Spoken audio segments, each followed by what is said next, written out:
On the shores of Egypt's Lake Nasser, lament for a homeland lost beneath the waters of the Nile. One of Africa's oldest and greatest civilizations once lived here. Now all that remains are the mountains that appear as islands in the lake. The few ancient sites that survive are monuments to its people, the Nubians, thought to be the first human race on earth. Most of their customs and traditions were adopted by the ancient Egyptians, and the two temples here at Abu Simbel tell the story of their lives at the time of Ramses II, when Nubians were captured to serve the pharaoh as slaves or soldiers. For 6,000 years, their homeland survived domestic and foreign rule, stretching along the Nile from Aswan to Sudan. Then came the flooding of much of Nubia's traditional land, following the construction of the high dam at Aswan in 1960. The temples at Abu Simbel were among the few historical sites that were saved. A 4-year salvage operation moved them from the site where they'd been built 3,000 years before, raising them to a cliff face above the water level.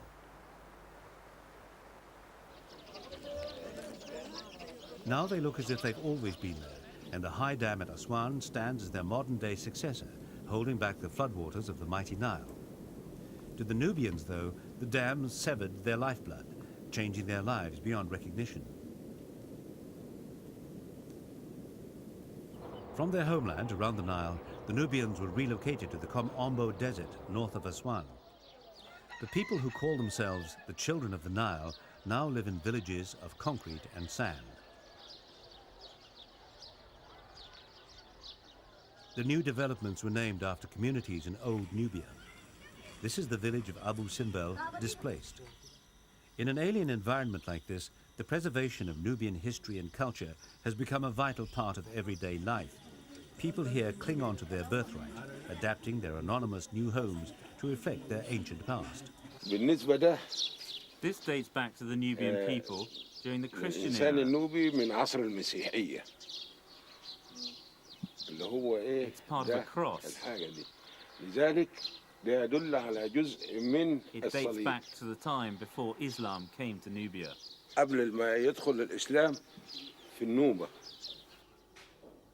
Traditional Nubian symbols like the crocodile ward off evil spirits.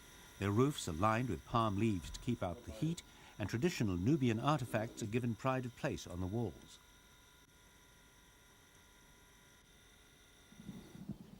Even the traditional terracotta pots are still used to store fresh drinking water brought from the precious Nile. Most important of all are the paintings depicting life in Old Nubia. The attractions of modern living are no match for the symbolic power they have for people like 80-year-old Ramadan Mekki. To him, the painting has the power of a religious icon. As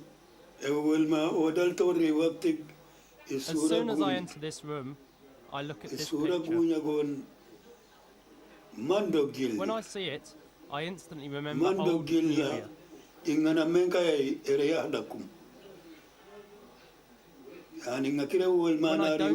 it, I am not well.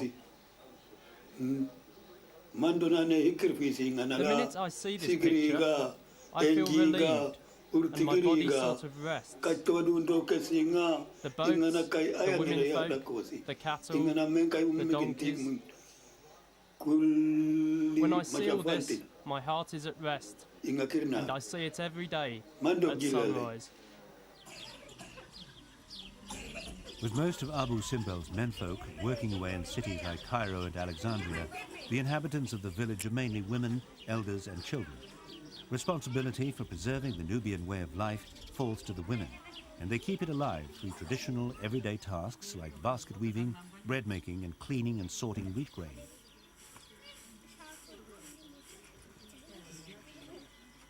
Nubian custom dictates that daughters stay with their mother and grandmother until they're married, learning the Nubian customs.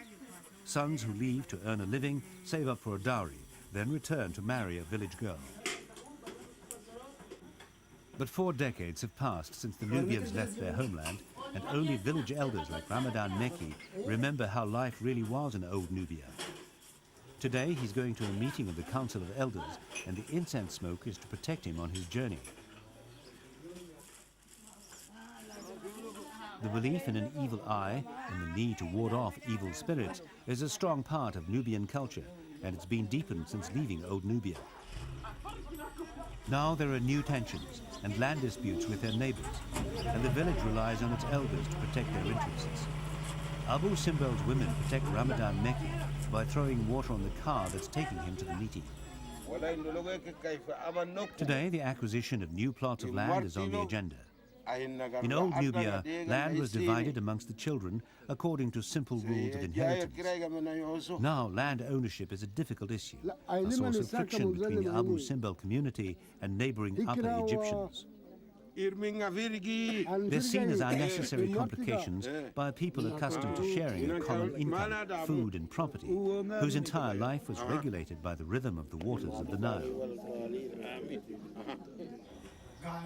The Nubian language too is under threat. Children are taught Nubian at home, but Arabic in the village schools, compounding the damage caused by the post-Aswan exodus of the 1960s. على سبيل المثال There have been some changes. اللهجة النوبية ذات نفسها بتندثر شيئا The فشيئا Nubian language is disappearing. على أساس أن الأجيال الجديدة اللي شافت الحياة It was بعد weakened by 64 the بعد الهجرة post-1964 generation. وكذلك الاغتراب في القاهرة اسكندرية ده كل ده أدى إلى ضعف اللهجة النوبية بعكس النوبة القديمة كانت لهجة قوية بمعاني قوية والناس كلها كانت بتفهم وبتتكلم بالنوبي هو الأصلي. Nowadays, the young migrant workers in Cairo and Alexandria speak Nubian only once a year, when they come home for the main Muslim feast of Bayram.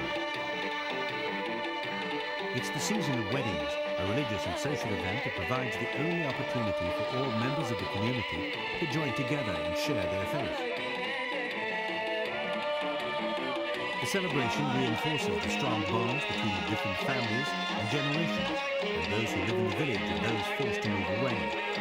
The commitment of the Nubians to the preservation of their own identity is strong. But as they lament their lost land, the Nubians face the challenge of preserving the strength of their past as they adapt to the demands of the modern world.